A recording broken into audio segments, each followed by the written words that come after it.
Of course, a man who got relegated with Burnley after leading them into the Premier League from the Championship 2 seasons ago. Jan, the reason I wanted to go with you, because normally you're quite optimistic about life, you have a lovely outlook on things, but you think this is a disaster. I don't think it is a disaster, but I do think this is a wrong appointment.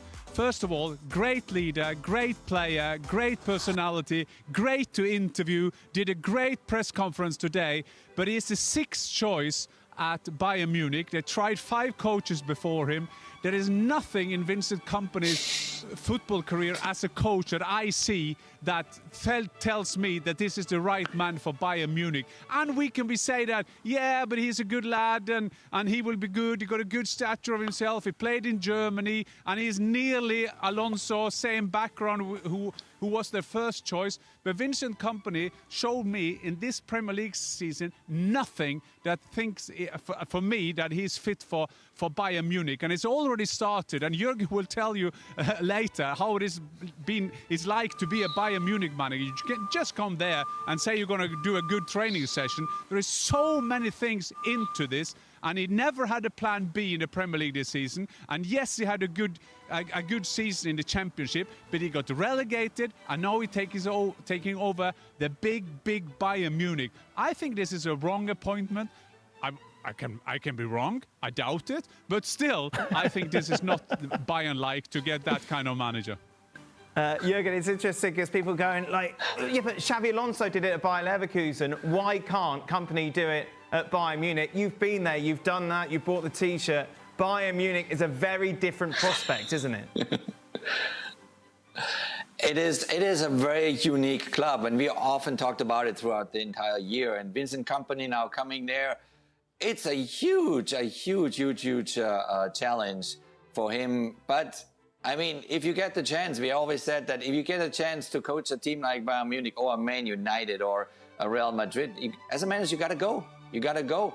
And obviously, as Jan said, rightfully so, you know, it was maybe choice number 5 or 6 because other coaches just didn't, in this particular moment, did not want to go to Munich for whatever reasons. And he ends up now to go to Munich, even if he got relegated. But I mean, if I'm him, give it a shot, you know, go for it. Give your best, try it, figure out how this club works, you know, and maybe day by day you match a little bit better the environment and you find your own style, you find your own way.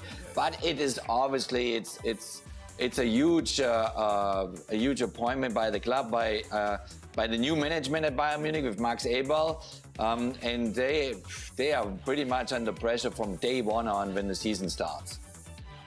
Go on, Jan, before you get cut off. Can I say, Dan, yeah, I'll just say it. Very good point, and I will do it a bit more unplugged than Jürgen just did. Max Eberl has appointed this man, and Max Eberl's destiny will hang with Vincent Kompany now. And don't tell me that it was a coincidence that Karl-Heinz Rummenigge, who is one of the 2 that is still with Uli Hoeneß deciding at this club, said, our director has appointed and they want Kompany. He didn't say Bayern, he didn't say the club, and Vincent Kompany today at the press conference said, everybody's behind me. Well, there was a manager who said, please, can I have them in front of me? If you're Harry Kane, Thomas Muller in that dressing room, Craig, how are you feeling? Well, no, they're professional enough. And listen, I agree with everything the boys have said, but I mean, it's not that difficult to be better than Thomas Tuchel this year, is it? The bar has been set so low. I mean, not suggesting Thomas Tuchel is a bad coach, right? Because he's got a CV and he's been around and he's had success. But when was the last time? Well, it's over a decade. I mean, 12 years, isn't it? 11 years in a row they won the title. Never mind losing the title. They were not even in the same zip code. Yes, they got to the Champions League. Was it semi-final? Yeah, Real Madrid. Yeah, but they didn't. Ultimately, they went out. So you know, it is what it is. It's a big call. I agree. He did not have a plan B for the Premier League. The Burnley were always one of the favourites for relegation. But what was the frustrating thing, if you asked a lot of Burnley fans, was that they kept trying to do what they were doing in the Championship, and it wasn't working. And you know, he didn't have that ability to change it. Now, we're dealing with completely different players here. We're dealing with superstars, with egos, with internationals. That's a different scenario.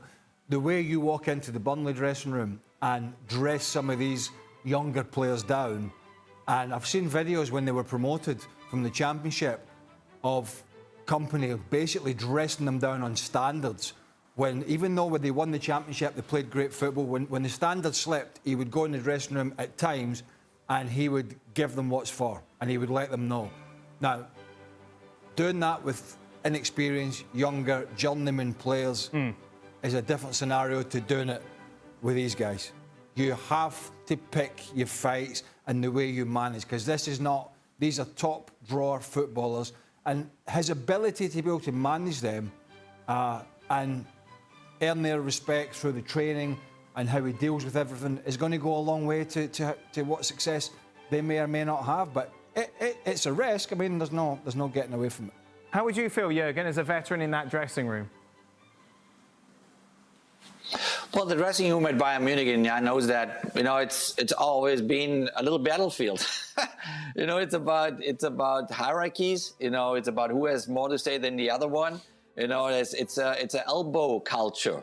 That is what Bayern Munich is all about. But this drives also this club. It drives the energy. It drives this desire to every year win titles and trophies. And this is what it's all about. And so I don't think that Vincent Kompany will have problems with that, because he was a fantastic player. He knows to put his elbows out. He understands that. But obviously, if you have a lot of different characters there, different alpha animals, then it's challenging to deal with them. Mark Ogden comes in to replace Jan Arge Fjordhoff as we welcome Mark. We're going to talk about Spurs with him in a moment. But first, just focusing on Kompany. How do you think he's going to deal with this Bayern Munich squad, Mark? Something, of course, he's never had the opportunity, never had the problem to do in the past. Yeah, well, I just heard Jurgen talking about the alpha animals in the Bayern Munich dressing room. Well, Vincent Kompany was the alpha male in the Man City dressing room for about a good 7 or 8 years, and he was a really big personality. I remember under Roberto Mancini, when it was quite difficult towards the end, some of his staff used to call Kompany the professor, because he felt he knew it all. And that, in a way, is what he might come up against at Bayern Munich. A lot of players, you think they know more than the coach, and it's going to be very difficult for him to deal with that, because the squad at Burnley was a very young squad. And that may have been because the club wanted a younger squad to deal with, and he kind of lost that edge in the Premier League, because he didn't have enough experienced players. But he's going to have a dressing room full of experienced players now. And how he handles that is going to be interesting, because he has got a big ego, but he backs it up. Vincent Kompany, he backs it up with his intelligence and his track record. But it's going to be so tough for him at Bayern Munich. He's going to need the likes of Harry Kane to be on his side from day one. But it's going to be so hard. I mean, his track record as a coach at Anderlecht wasn't great. He did well at Burnley for a year, but I just don't see how his coaching credentials enable him to get the respect he wants in that dressing room, because it'll take 15 seconds and they'll know straight away whether they back him or not. And I think, yes, as a player, he was a great player, but he wasn't even a Bayern Munich level player. He didn't win the Champions League. He won Premier Leagues with Man City, but as a coach, he hasn't got that track record. So I just don't know how he can do it. I think he'll really struggle. Well, Julian Nagelsmann walked in there with, I don't know exactly his playing credentials, certainly nothing close to Vincent Kompany. But he walked in as a much younger manager even, but he had some better coaching credentials behind him, i.e., I think at Hoffenheim, where he did fantastically, then RB Leipzig, where he was well thought of, particularly the way they played. And so he sort of had, he was younger, I think, when I remember we were talking about it. I think he was younger than one or two of the players when he walked in the dressing room. And I think even he said, he was quoted as saying he was a little bit in awe of a little bit anxious about how he would be received walking in, being so young. But he'd been around, and he had been around, even for such a young man, he'd been around the coaching side of things for quite some time. As Mark said, Kompany's got the CV from this big, playing centre-half, stature, international, leader. But ultimately, he's coming in off the back of a relegation from Burnley, and that has never, ever, ever, ever been the criteria to take a job this big. I think Kompany's biggest challenge, and Jurgen would surely know this more than most, is dealing with the politics of that football club. And while yes, you inherit an incredible squad of players, a history around a football club, and players who want to believe in their manager, all of a sudden you draw a game or unexpectedly or lose one that really you shouldn't. And that political pressure starts to tell, and the media starts to ask questions, and you bring that pressure, that external pressure, into your own personality and how you communicate with the dressing room. The players will know. When you start to feel that pressure, the players will know, and that's when I think issues start to develop with that squad. It's not on the first day and understanding that, well, Thomas Muller probably can boast an even better trophy cabinet than Vincent Kompany. That's not the issue. It's when things start to go wrong and people start to question you, how you manage that, and how does that translate to your team talks, your tactics, the decisions you make in the dressing room. Players will be fine, but only the ones he picks. Yes. Yeah. And that's true. A player is always fine when a new manager's coming in. Generally, if he thinks the manager's on board, if he's and if he's picking them. The biggest problem amongst apart from the politics at some of these big clubs, particularly Bayern, is it's not the players you're picking, it's the players you're not picking, and how you're going to manage them, and how you're going to deal with that. And that gets tougher the further up the tree you go, because you're now dropping. You know, we saw some issues this year with Leon Goretzka, with Joshua Kimmich, with Kim, with Matthias de Ligt, and several others.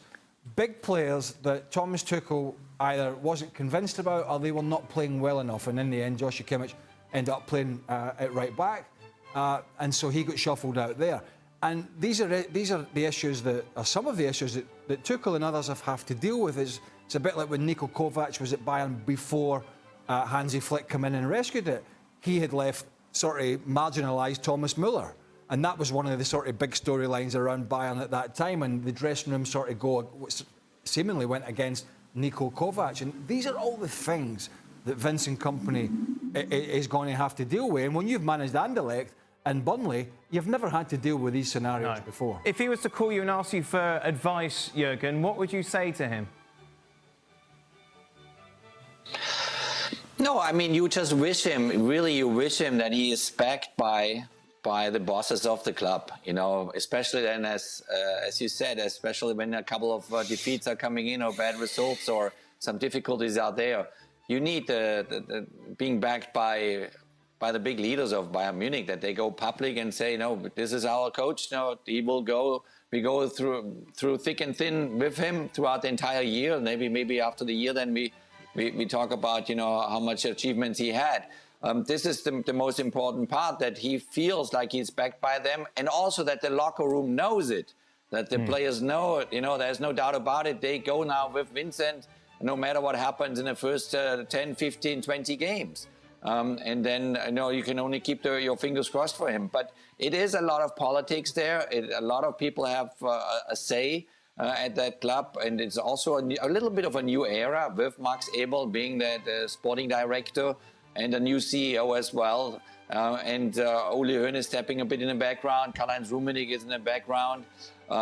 So it's not gonna be easy. But I hope for Vincent. I really hope for him that he gets the help from above. Jurgen, this whole alpha dressing room where you've got these big personalities is really interesting. Just looking from the outside in, and if you're going into a dressing room like that balance that you have to strike must be quite difficult, in that you want to continue to have a good relationship with these players, but also you want them to know that you are the boss. Absolutely, but the players know if you are backed by your bosses or not. The players know every day, what is the coach's situation, and that was the big, I think, advantage in a good way, and I'm totally happy that he had that advantage of Hansi Flick. Hansi Flick was backed by Uli Hoeneß 1000%. When he stepped in, come on, help us out now. Actually, you're the interims coach. He was not even the head coach. He was just the interims coach. But no player has anything to say now about being critical or having doubts or whatever. Whatever Hansi Flick will do now, going forward, will be accepted, will be respected, and will be executed. And that's how Hansi then, in his fantastic own kind of funny way, then got them 7 titles in 2 years because he knew the big bosses above me, Karl-Heinz Rummenigge and they back me. So no problem. So it is kind of a balancing act. It is tricky for every manager in this environment. And I mean, look at just the last 10, 15 years, you know. Look at Carlo Ancelotti, who's now in the Champions League final. He can tell you stories about Bayern Munich. Yeah. You know, Lazy old Carlo. So there are so many big coaches, you know, they had their experiences with those personalities at the Säbener Straße, which is, you know, where they have their training center.